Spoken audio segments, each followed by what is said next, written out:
أعوذ بالله من الشيطان الرجيم.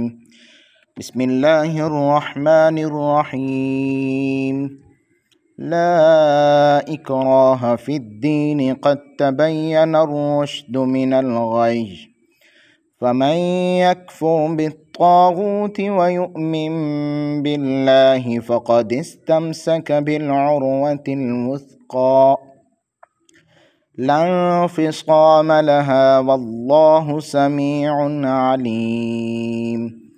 الله ولي الذين آمنوا يخرجهم من الظلمات إلى النور، والذين كفروا أولياؤهم الطاغوت يخرجونهم من النور إلى الظلمات، أولئك أصحاب النار هم فيها خالدون. اعوذ باللہ من الشیطان الرجیم بسم اللہ الرحمن الرحیم لا اکراہ فی الدین قد تبین الرشد من الغی آمنت باللہ صدق اللہ العظیم۔ آج کا ہمارا درس سورہ بقرہ شریف کی آیت نمبر 256 اور 257 پر مشتمل ہے۔ اس میں اللہ رب العزت نے دو حقائق کو واضح فرمایا ہے۔ ایک یہ کہ دین اسلام یہ کچھ زبردستی کا دین نہیں ہے کہ تلوار اور بندوق کے زور پر لوگوں کو مسلمان کیا جائے اور انہیں کلمہ پڑھایا جائے، کہ اللہ فرماتے ہیں کہ ہم نے اپنی وحی کے ذریعے انبیاء کرام علیہ السلام کے ذریعے حق ہدایت کو واضح فرما دی ہے۔ ایک طرف حق ہے، ایک طرف باطل و کفر ہے۔ اب جس کا جی چاہے وہ حق کو قبول کرے، جس کا جی چاہے وہ باطل کو قبول کرے، لیکن اس کے انجام کو ضرور مد نظر رکھے۔ پھر دوسری بات یہ بیان فرمائی کہ جو حق کو قبول کرنے والے ہیں ان کے ساتھ ہماری مدد اور ہمارا تعلق ان کے شامل حال ہے۔ اور پھر انہی کے تحت چند اور ہدایات ہیں۔ فرمایا لا اکراہ، کوئی زبردستی نہیں ہے، فی الدین، دین میں، قد تبین، بے شک خوب واضح ہو چکی ہے، الرشد، ہدایت، من الغی، گمراہی سے۔ فمن یکفر، تو جو انکار کرے، بالطاغوت، شیطان کا، ویؤمن باللہ، اور ایمان لائے اللہ پر، فقد استمسک، تو اس نے پکڑ لیا، بالعروۃ الوثقی، مضبوط حلقہ، لا انفصام لہا، جو ٹوٹنے والا نہیں، واللہ سمیع، اور اللہ سب کچھ سننے والا، علیم، جاننے والا ہے۔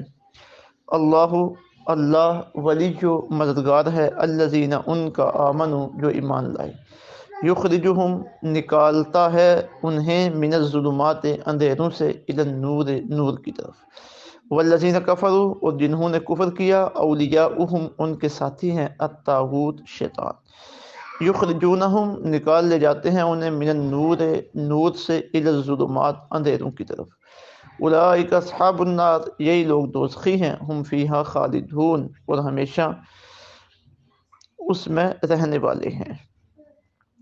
اب سب سے پہلے تو یہ بات واضح ہو گئی ہے کہ لا اکراہ فی الدین، دین میں کوئی زبردستی نہیں۔ قد تبین الرشد من الغی، بے شک ہدایت گمراہی سے خوب واضح ہو چکی ہے۔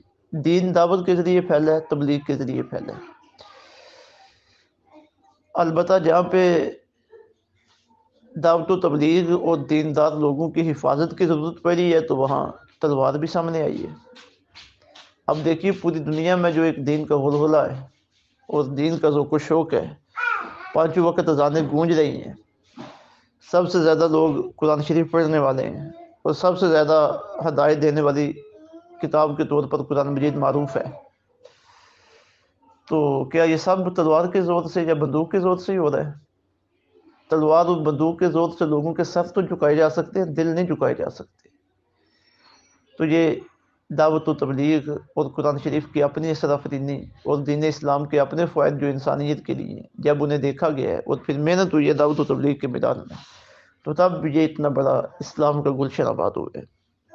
جہاں بھی کہیں ہمیں تلوار نظر آئی ہے تو وہ اس وقت تلوار نکالی گئی ہے، بندوق اس وقت نکالی گئی ہے کہ جب دین کا راستہ، یعنی پرامن دین کا راستہ جب روکنے کی کوشش کی گئی ہے تو پھر دین نے اپنا دفاع کیا۔ تو یہ مطلب ہے اس کا لا اکراہ فی الدین قد تبین الرشد من الغی۔ فمن یکفر بالطاغوت، جو انکار کرے شیطان کا، ویؤمن باللہ، اور ایمان لائے اللہ کے ساتھ۔ اب یہ جو لفظ طاغوت ہے اسے سمجھنے اور ہر وقت پیش نظر رکھنے کی ضرورت ہے۔ یہاں پہ طاغوت کے لفظ کو سمجھنے کی ضرورت ہے۔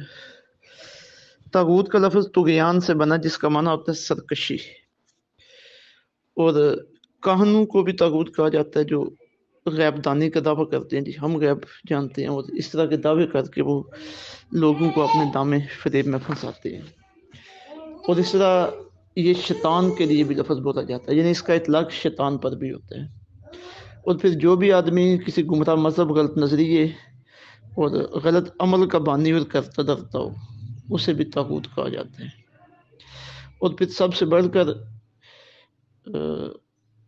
طاغوت وہ ہے جو اللہ تعالیٰ کے احکامات کے خلاف کوئی حکم نافذ کرے، کوئی اللہ کے قوانین کے مطابق کوئی قانون بنائے، اور اللہ تعالیٰ کے احکامات کے خلاف لوگوں کے درمیان فیصلے کرے، وہ طاغوت ہے۔ یعنی خلاصہ یہ کہ ہر شر کی طاقت پر طاغوت کا اطلاق ہوتا ہے، چاہے وہ حکومت کی شکل میں ہو شر کی طاقت، وہ شر کی طاقت عدالت کی شکل میں ہو، وہ کسی خاص فرد کی شکل میں ہو، کسی خاص نظریے کی شکل میں ہو، وہ طاغوت ہے۔ تو اللہ تعالیٰ کی طرف سے حکم ہے کہ طاغوت کا انکار کیا جائے اور اللہ رب العزت کی رسی کو ہی مضبوطی سے تھاما جائے۔ تو فرمایا فمن یکفر بالطاغوت، جو انکار کرے شیطان کا، ویؤمن باللہ، اور ایمان لائے اللہ پر، فقد استمسک بالعروۃ الوثقی، اس نے مضبوط حلقے کو پکڑ لیا لن انفصام لہا، جو ٹوٹنے والا نہیں، یعنی اللہ کے ساتھ اس کا بڑا گہرا تعلق قائم ہو گیا۔ واللہ سمیع علیم، اللہ تعالیٰ سب کچھ سننے والا اور جاننے والا ہے۔ اللہ ولی الذین آمنوا، اللہ مددگار ہے ایمان والوں کا۔ یخرجہم من الظلمات الی النور، وہ نکالتا ہے اللہ انہیں اندھیروں سے نور کی طرف، یعنی جو اللہ کے ساتھ جڑ گئے ہیں وہ ہدایت کے راستے پہ آ گئے ہیں۔ جڑنے سے مراد جو اللہ رب العزت کے احکامات پر جنہوں نے عمل کرنا شروع کر دیے۔ والذین کفروا، جنہوں نے کفر کیا، واولیاؤہم الطاغوت، ان کے ساتھی شیطان ہیں۔ یخرجونہم من النور الی الظلمات، انہیں نور سے اندھیروں کی طرف لے کے جاتے ہیں۔ نور کیا ہے؟ ہدایت، اسلام کا راستہ، خوبصورتی کا راستہ، اللہ کی فرما برداری کا راستہ، جنت کا راستہ۔ اور ظلمت کیا ہے؟ گمراہی، بے دینی، دوزخ کا راستہ۔ تو اللہ ایمان والوں کو گمراہی سے نکال کے ہدایت کی طرف لے کے آتے ہیں، ظلمت سے نور کی طرف۔ اور جو طاغوت ہیں، طاغوتی طاقتیں ہیں، شیطانی طاقتیں، وہ نور سے نکال کر انہیں اندھیروں اور گمراہیوں کی طرف لے کے آتی ہیں۔ پھر آگے فرمایا گیا کہ جو شیطان کے ہتھے چڑھ گئے ہیں، طاغوت کے ہتھے چڑھ گئے ہیں، اولئک اصحاب النار، یہی لوگ دوزخی ہیں، ہم فیہا خالدون، ہمیشہ اسی میں رہنے والے ہیں۔ اللہ رب العزت سمجھ کی عمل کی توفیق عطا فرمائے۔ وما علینا الا